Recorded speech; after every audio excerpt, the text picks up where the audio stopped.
बात का जिक्र करते हैं कि आखिर इस देश के नागरिकों की भी तो कोई जिम्मेदारी है इस देश को लेकर।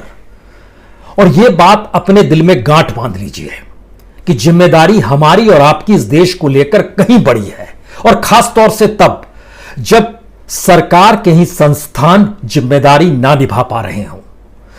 सरकार पर निगरानी रखने के लिए या वॉचडॉग की भूमिका में जो मीडिया होता है वह अपनी जिम्मेदारी ना निभा रहा हो, तो ऐसे में जिम्मेदारी निभाएगा कौन? इस देश का नागरिक ही तो निभाएगा।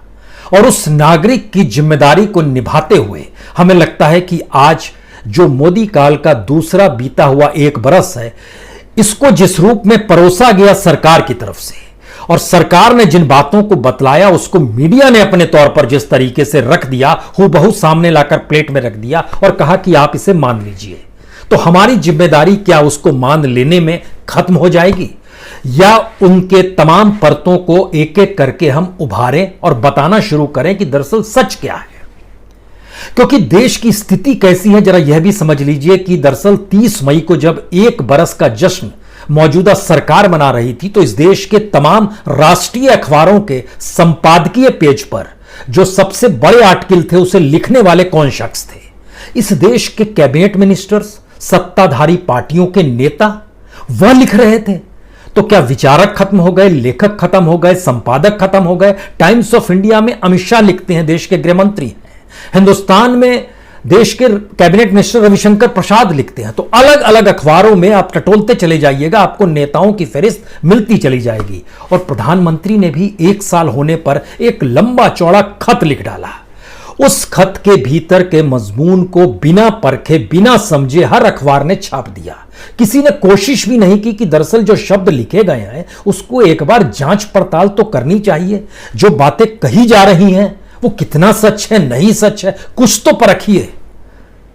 दरअसल आज इस सच के साथ हमें लगता है कि आपसे संवाद बनाने की एक जिम्मेदारी के साथ की स्थिति है, क्योंकि आज जब मन की बात भी हो रही थी तो उसमें प्रधानमंत्री ने दोबारा एक गलती की है। 1 हफ्ते पहले भी गलती की थी, आज उसको ज्यादा जोर से ढोल पीट के बताया मन की बात में। बात वहीं से शुरू करें और उसके बाद आते हैं जो सरकार की तरफ से खत लिखे गए, क्योंकि जिम्मेदारी तो निभानी है। आज प्रधानमंत्री ने अपने मन की बात में इस बात का जिक्र किया कि आयुष्मान सेवा जो है, जो हेल्थ सेक्टर को लेकर है, उसके मद्देनजर 1 करोड़ लोग उसका लाभ उठा चुके हैं। दरअसल ये सच नहीं है। सच यह है कि 1 करोड़ लोगों ने लाभ नहीं उठाया है, बल्कि 1 करोड़ बार उसका उपयोग किया गया है। कितने लोग हैं इसकी जानकारी निकलकर नहीं आई, लेकिन जब हमने इसके तमाम सरकारी ही साइट्स पर जाकर सरकारी दस्तावेजों को पलटना शुरू किया तो कुछ फैक्ट्स एंड फिगर आने शुरू हुए। और इन सब के बीच हमें एक इंटरव्यू भी मिल गया जो कि इंदु भूषण है, जो कि CEO है आयुष्मान भारत के। उनका एक इंटरव्यू भी हमें सुनने का मौका मिला। उन्होंने भी जिन बातों का जिक्र किया वह भी हम आपको बताते हैं। लेकिन 1 करोड़ लोगों तक आयुष्मान सेवा पहुंच गई।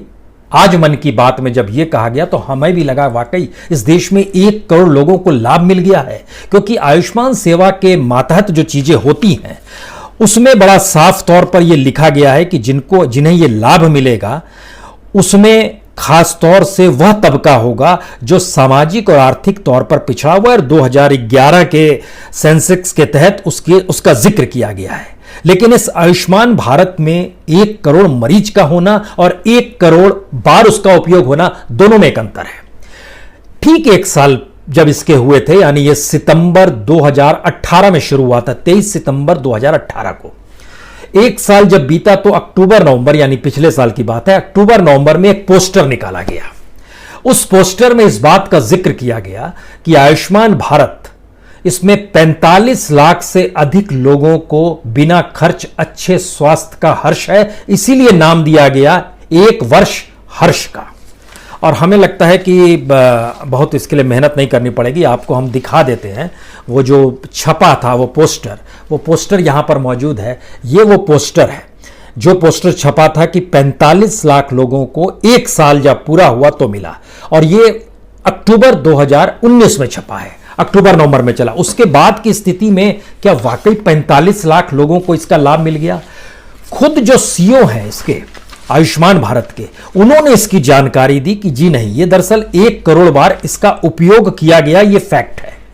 इसमें अगर और भीतर घुसिएगा और जानना समझना चाहिएगा कि इसमें किस तरह का इलाज हो रहा था कैसे, तो आपको ये जानकर होगा कि इस दौर में जब हम लोग कोरोना वायरस से और कोविड-19 का जो टेस्ट है उसको भी आयुष्मान भारत के तहत लगभग प्राइवेट हॉस्पिटल्स में 3,000 लोगों ने उपयोग किया और कोरोना का इलाज कराने के लिए लगभग 2,100 लोगों ने आयुष्मान भारत के तहत ही इलाज भी कराया। यानी ये लगभग 5,000 के लोगों ने कोरोना वायरस के इलाज और टेस्ट के मातहत भी किया। यह भी आयुष्मान भारत में का ही हिस्सा है। लेकिन 45 लाख तक का उपयोग पिछले साल अक्टूबर तक हुआ था और उसके बाद की जो स्थिति है वो कम है। ये बड़ी छोटी सी गलती हम आप कह सकते हैं कि अरे ठीक है 1 करोड़ लोगों ने नहीं अप्लाई किया, लेकिन इसका ये मतलब थोड़ा ही मान लिया जाए कि इसका उपयोग बिल्कुल हो रहा है। लेकिन इसका दूसरा सच यह भी है कि इसका सबसे ज्यादा उपयोग में भी जो 50% उपयोग है वो आंध्र प्रदेश, कर्नाटक, केरल और झारखंड के लोगों ने किया। और दूसरी तरफ इस देश के 4 ऐसे स्टेट हैं जिन्होंने लागू ही नहीं किया है। उसमें दिल्ली है, तेलंगाना है, पश्चिम बंगाल है, उड़ीसा है। इन्होंने अपने यहां आयुष्मान भारत को लागू नहीं किया है। अब यह सवाल है कितना सफल हुआ, नहीं सफल हुआ, किस रूप में हुआ, लेकिन फिर भी इसकी जांच परख होनी चाहिए क्योंकि इसी बात का जिक्र 22-23 तारीख को इसी महीने इससे पहले ट्वीट के जरिए प्रधानमंत्री ने किया था। तो दोबारा दोहराया गया। यानी या तो नौकरशाह बतलाते हैं लेकिन प्रधानमंत्री को लगता है कि किस रूप में बड़ी चीज प्रोजेक्ट की जाए, या दूसरी तरफ ब्यूरोक्रेट ही नहीं बतलाते हैं तो प्रधानमंत्री चीजों को प्रोजेक्ट कुछ भी हो सकता है। क्योंकि इसके अलावे जिन बातों का जिक्र हुआ है, जो तमाम उपलब्धियां गिनाई गई है, उसमें बड़ा लंबा फेरिस्त बताया गया। बैंक खातेदार, मुफ्त गैस कनेक्शन, मुफ्त बिजली कनेक्शन, शौचालय, किसान सम्मान निधि, 15 करोड़ घरों में शुद्ध पानी, जल मिशन, तमाम चीजें उपलब्धियों के तौर पर बनाई गई। हमने इसको भी परखना शुरू किया कि क्या वाकई ये सारी चीजें जो बताई जा रही हैं वो गवर्नमेंट के अपने ही ब्यूरोक्रेट्स अपने ही साइट्स पर क्या कहते हैं, जो कि गूगल में मौजूद है। आप नेट के जरिए जब लिखिएगा प्रधानमंत्री फला योजना, जैसे आपने लिखा प्रधानमंत्री उज्ज्वला योजना, जब आप लिखेंगे तो उसकी साइट आएगी। उसकी साइट पे जब आप जाइएगा तो आपको यह जानकर हैरत होगी कि 7, 9, 19 यानी जनवरी, फरवरी, मार्च, अप्रैल, मई, जून, जुलाई, अगस्त, सितंबर, 7 सितंबर 2019 को जो आखिरी बार इसको देखा समझा गया है, तब तक इस देश में लगभग 8 करोड़ लोगों को गैस सिलेंडर दिए गए। ये उस का हिस्सा है जो गवर्नमेंट, उसके बाद एक भी सिलेंडर नहीं दिया गया, इस बात का जिक्र है। इसमें भी जो 50% गैस सिलेंडर बांटे गए वो कुल 4 राज्यों में बांटे गए। उसमें उत्तर प्रदेश है, बिहार है, मध्य प्रदेश है और बंगाल है। तकरीबन 4 करोड़ इन्हीं जगहों पर गैस सिलेंडर दे दिए गए। सवाल यह भी नहीं है, सवाल है कि इस दौर में उज्ज्वला योजना के तहत सरकार ने कहा कि हम और राहत देंगे, लेकिन कोई राहत नहीं दी गई। अब सवाल है, आप कहेंगे कोई राहत नहीं दी गई, ये आप कैसे कह सकते हैं? इसके लिए जब आप इन जगहों पर जाएंगे और समझना शुरू करेंगे तो यहां लोगों की प्रतिक्रियाएं हैं, उसका एक स्पेस। यानी जो लोग कंप्यूटर समझते हैं, जिनके पास बीपीएल कार्ड है, जिनके पास उज्ज्वला योजना लेने की क्षमता है या जिनको माना गया है मानक के तौर पर, उसमें हमने देखना शुरू किया तो हमें कई नाम मिल गए, सैकड़ों नाम मिल गए जो कह रहे हैं कि हमारे पास बीपीएल कार्ड है, उज्ज्वला योजना नहीं है, उज्ज्वला योजना की तरह सिलेंडर नहीं मिला है। हम फलां के पास जाते हैं, गैस सिलेंडर वाले के पास तो कहता है योजना खत्म हो गई। हम फलां अधिकारी के पास जाते हैं, तो कोई जवाब तो दीजिए। सरकार की तरफ से सितंबर 2019 के बाद से कोई जवाब नहीं और लोग लगातार मांग कर रहे हैं। उससे पहले एक चीज और बता दें, जो सिलेंडर बांटे गए उसमें जो 50% जो जिन 4 राज्यों का हमने जिक्र किया, उन 4 राज्यों में अगर 4 करोड़ सिलेंडर बांटे गए तो सिर्फ उसमें से 55 लाख लोग ही थे जिन्होंने सिलेंडर को दोबारा अपने पैसे पर भरवाया। यानी 3.5 करोड़ लोगों के पास इतना पैसा भी नहीं है कि वो सिलेंडर दोबारा भरवा सके। 11-12% इन 4 राज्यों में निकल कर आया, बिहार, यूपी, मध्य प्रदेश, वेस्ट बंगाल। लेकिन जो लोगों ने कहा है 4 अप्रैल को, इसी साल के हिस्सा में आपको बता रहा, 4 अप्रैल मानती देवी ने लेटर लिखा, गैस सिलेंडर हमको नहीं मिला है अभी तक। यही बात 25 अप्रैल को अंकित सिंह ने लिखी। इसी बात का जिक्र दूसरी तरीके से 30 अप्रैल को यशपाल नाम के व्यक्ति ने कहा, हमारा गरीबी सूची में नाम है, हमारे पास बीपीएल कार्ड है और हमारा ना अभी तक उज्ज्वला योजना में नाम जोड़ा गया है, कृपया करके हमें बताइए हम क्या करें। 3 मई 2020 को अन्नपूर्णा देवी ने लिखा, बुकिंग नंबर आ गया फिर भी नहीं दिया, अधिकारी ने मना कर दिया।